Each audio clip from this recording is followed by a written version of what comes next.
Hello అండి. నేను ఒక మల్టీపర్పస్ పీసీని బిల్డ్ చేశాను. దీన్ని కోడింగ్, ఎడిటింగ్ అండ్ గేమింగ్ కోసం యూజ్ చేసుకోవచ్చు. దీన్ని బిల్డ్ చేయడానికి నేను ఏమేం ప్రొడక్ట్స్ యూజ్ చేశాను అండ్ పెర్ఫార్మెన్స్ ఎలా ఉందని ఈ వీడియోలో ఎక్స్‌ప్లెయిన్ చేస్తాను. Please watch it till the end. Zebronic gaming క్యాబినెట్‌ని అన్బాక్స్ చేసి చూద్దాము. నేను దీన్ని అమెజాన్‌లో పర్చేస్ చేశాను. కాస్ట్ వచ్చేసి రూ. 2600. ప్యాకింగ్ అయితే చాలా బాగుందండి. క్యాబినెట్ అయితే చాలా ప్రీమియంగా ఉంది. లెఫ్ట్ సైడ్ టెంపర్డ్ గ్లాస్ అయితే ప్రొవైడ్ చేశారు. అండ్ ఇన్‌బిల్ట్ కూలింగ్ ఫ్యాన్ ఇచ్చారు. మల్టీ కలర్ ఎల్ఈడి లైట్స్ అయితే ప్రొవైడ్ చేశారు ఫ్రంట్ సైడ్ అండ్ కూలింగ్ ఫ్యాన్‌కి. టాప్‌లో 3 USB ports, audio jack, power on off button and LED control switch ఇచ్చారు. ఇప్పుడు మనం HP split proof keyboard and మౌస్‌ని అన్బాక్సింగ్ చేసి చూద్దాము. కాస్ట్ వచ్చేసి రూ. 1150. బాక్స్‌లో keyboard, mouse and batteries provide చేశారు.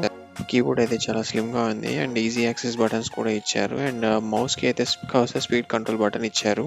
అండ్ ఇది crucial 500 GB NVMe M.2 SSD. Cost వచ్చేసి రూ. 2930.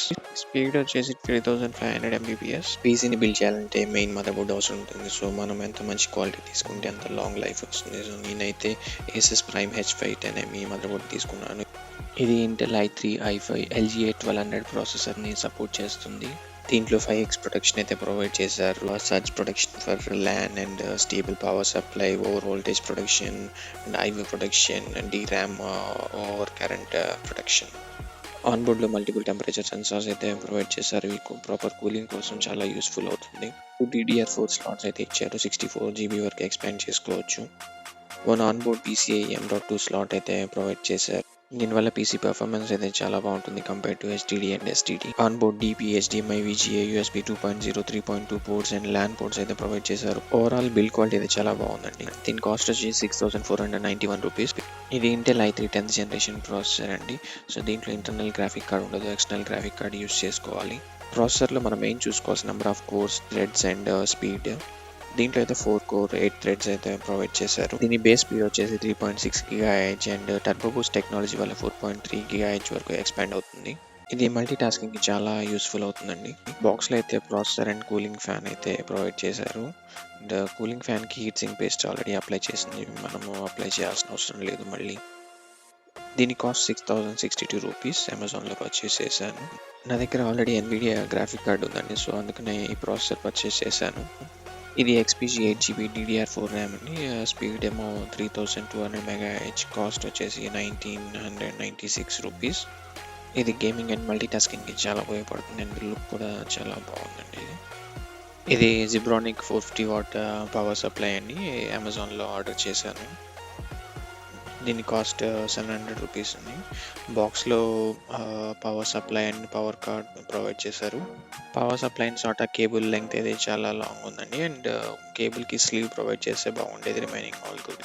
ఇది గ్రాఫిక్ కార్డ్ అండి. ఇది ఓల్డ్ వన్ నా దగ్గర ఉంది, దాన్నే యూజ్ చేస్తున్నాను. మోడల్ వచ్చేసి జోటాక్ GT710 2GB గ్రాఫిక్ కార్డ్. దీంట్లో HDMI అండ్ VGA పోర్ట్స్ అయితే ఉన్నాయి. ఇది Seagate 500 GB హార్డ్ డిస్క్ అండి. ఇది నా ఓల్డ్ పీసీ, అది యూజ్ చేస్తున్నది. దీంట్లో హార్డ్ డిస్క్ స్పీడ్ 32 150 MB ఉంటుంది. NVMe SSD అయితే 3500 MB స్పీడ్తో వర్క్ అవుతుంది. సో ఫైనల్ CPU లుక్ అయితే ఇలా ఉందండి. అన్ని ప్రొడక్ట్స్ అసెంబుల్ చేశాక కేబుల్స్ అయితే నీట్గా ఆర్గనైజ్డ్గా పెట్టాను, ఏవి పైకి కనపడుకోకుండా. కొంచెం అయితే కష్టపడాల్సి వచ్చింది. ఒకసారి 2-3 సార్లు రిమూవ్ చేసి మళ్ళీ పెట్టాల్సి వచ్చింది, అన్ని పర్ఫెక్ట్ పొజిషన్లో సెట్ అవ్వడానికి. అంతా నేను ఒక్కడినే చేయడం వల్ల సో అవి రికార్డ్ చేయలేకపోయాను. సో ఫైనల్ అవుట్పుట్ మీకు చూపిస్తున్నాను. CPU స్విచ్ ఆన్ చేశాక LED లైటింగ్ ఇలా ఉంటుందండి. ఫ్రంట్ అయితే LED స్ట్రిప్ ఒకటి ఇచ్చారు. బ్యాక్ అయితే కూలింగ్ ఫ్యాన్కి LED లైటింగ్ ఉంది. LED లైటింగ్ కలర్ అనేది మనము డిఫరెంట్ కలర్ సెట్ చేసుకోవచ్చు. మన ఇష్టం వచ్చిన కలర్ పెట్టుకోవచ్చు. చాలా కలర్ వేరియంట్స్ ఉన్నాయి. మల్టీ కలర్స్ కూడా ఉన్నాయి దీంట్లో. ఒకవేళ మనకి లైటింగ్ వద్దనుకుంటే కొద్దిసేపు ఒక 2-3 సెకండ్స్ హోల్డ్ చేసి పట్టుకుంటే అది ఆటోమేటిక్గా ఆఫ్ అవుతుంది. ఈ LED లైటింగ్ వల్ల లుక్ అయితే చాలా బాగా ఎన్హాన్స్ అవుతుంది CPUది. ఇది ఒక పర్ఫెక్ట్ గేమింగ్ CPU క్యాబినెట్ అని చెప్పొచ్చు. కూలింగ్ అండ్ వెంటిలేషన్ చాలా బాగుంది. ఇది నాకైతే చాలా బాగా నచ్చిందండి. మనము ఇంటర్నల్ పార్ట్స్ కూడా క్లియర్గా చూడొచ్చు అండ్ లుక్ అయితే చాలా బాగుంటుంది నైట్ టైం. ఇది టోటల్ సెటప్ అండి. Each and every component price and links నేను డిస్క్రిప్షన్లో షేర్ చేస్తాను. ఇప్పుడు ఒకసారి పవర్ ఆన్ చేసి విండోస్ ఎంత టైంలో లోడ్ అవుతుంది అనేది చెక్ చేద్దాము. నేనైతే దీన్ని ఫాస్ట్ ఫార్వర్డ్ చేసి చూపించట్లేదు. మీరు స్విచ్ ఆన్ చేసిన దగ్గర నుంచి ఎంత టైంలో లోడ్ అయింది అనేది సెకండ్స్లో చూసుకోవచ్చు వీడియోలో. సో నేను చెక్ చేసిన దాన్ని బట్టి ఇది 18 to 20 సెకండ్స్లో లోడ్ అవుతుంది. చాలా ఫాస్ట్గా అయితే లోడ్ అవుతుందండి విండోస్.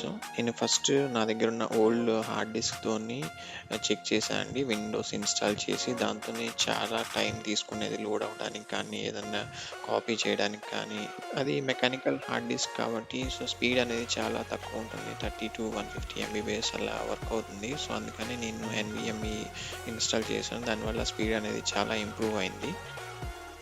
ఇప్పుడు మీరు చూసిన screen saver background and CPU lighting పర్ఫెక్ట్గా మ్యాచ్ అవ్వడం వల్ల లుక్ చాలా బాగుంది. నాకైతే బాగా నచ్చిందండి. ఇప్పుడు మీరు చూసిన సిస్టమ్ ప్రాపర్టీస్లో చెక్ చేయొచ్చు నేను ఏ ప్రాసెసర్ వాడాను, దాని speed, RAM and operating system ఏది యూజ్ చేశానని. ఇక్కడ టాస్క్ మేనేజర్లో మనము CPU డీటెయిల్స్ చెక్ చేసుకోవచ్చు. Number of course, threads and speed, అలాగే ర్యామ్ 8GB ర్యామ్, దాని speed and hard disc and SSD, wifi and GPU. Present అయితే స్క్రీన్ రికార్డింగ్ చేస్తున్నాను and దాని పర్ఫార్మెన్స్ అయితే ఇలా ఉంది. నాకైతే ఏది ఓవర్లోడ్ అవుతున్నట్టు అనిపించట్లేదు. అండ్ ఇది SSD bench mark results, read and right. ఇది సినీ బెంచ్ టెస్ట్ రిజల్ట్స్. ఇదైతే సిమిలర్గా ఉన్న CPUస్తోని చెక్ చేసి చెప్తుంది.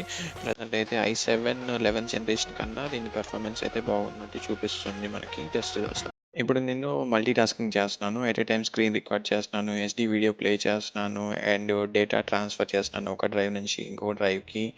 సో అప్పుడు పెర్ఫార్మెన్స్ అయితే నాకు ఎక్కడ ఓవర్లోడ్ అవుతున్నట్టు అనిపించలేదు అండ్ డేటా అయితే వితిన్ సెకండ్స్లో ట్రాన్స్ఫర్ అవుతుంది.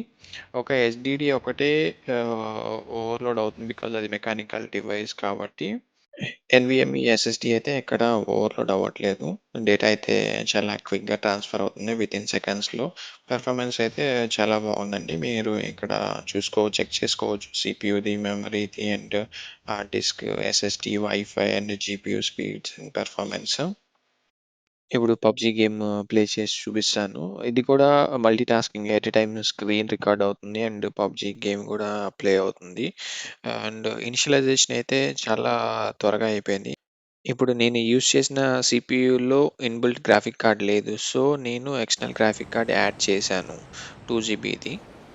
హై ఎండ్ గేమ్స్ వాడేటప్పుడైతే graphic card mid are high end use చేస్తే బెటర్. బికాస్ ఫ్రేమ్ ల్యాగ్ ఏమి ఉండదు అండ్ గేమ్ స్మూత్‌గా రన్ అవుతూ ఉంటుంది. నేను వాడిన గ్రాఫిక్ కార్డ్ 2 జీబీది కొంచెం లో ఎండే. బట్ నాకు అంత మరీ ఎక్కువ ల్యాగ్ అయితే ఏమి అనిపించలేదు గేమ్ ఆడేటప్పుడు. సో పర్లేదు, దీన్నైతే మేనేజ్ చేసుకోవచ్చు దీంతోని. నేను ఎలాగో ఎక్కువ గేమ్స్ అయితే ఆడను. ఓవరాల్‌గా చెప్పాలంటే గేమ్ అయితే మంచిగా స్మూత్‌గానే రన్ అవుతుంది.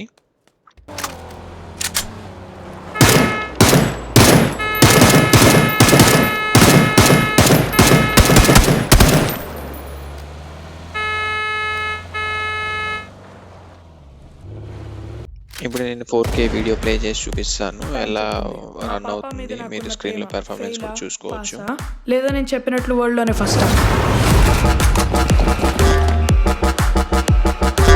నేను చెప్పాను కదా జ్యోతి, మనం కన్నది క్రిమినల్.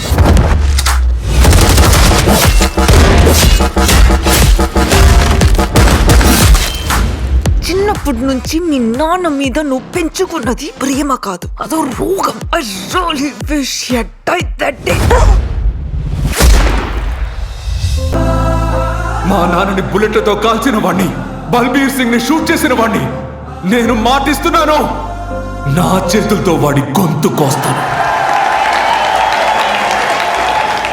4K వీడియోస్ ప్లే చేస్తున్నా కానీ సిస్టమ్ పెర్ఫార్మెన్స్ అయితే ఏం తగ్గలేదు, ఏం హ్యాంగ్ అవ్వట్లేదు అండ్ స్మూత్‌గానే ప్లే అవుతుంది. ఫ్రేమ్ ల్యాగ్ అయితే ఏం లేదు. కొంచెం గ్రాఫిక్ కార్డ్ అయితే ఓవర్‌లోడ్ అవుతుంది మీరు చూస్తుంటే అక్కడ. అది బికాస్ మనం 2 జీబీ వాడాము గ్రాఫిక్ కార్డ్. కొంచెం mid end or high end వాడినట్టయితే అంత ఓవర్‌లోడ్ అవ్వకపోయేది. బట్ వీడియో అయితే బాగానే ప్లే అవుతుంది. నాకైతే ఏం ల్యాగ్ అనిపించట్లేదు.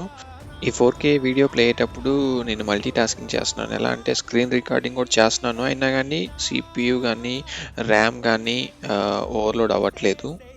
ఓవరాల్‌గా సిస్టమ్ పెర్ఫార్మన్స్ అయితే చాలా బాగుంది. మల్టీ టాస్కింగ్‌కి చాలా బాగా ఉపయోగపడుతుంది.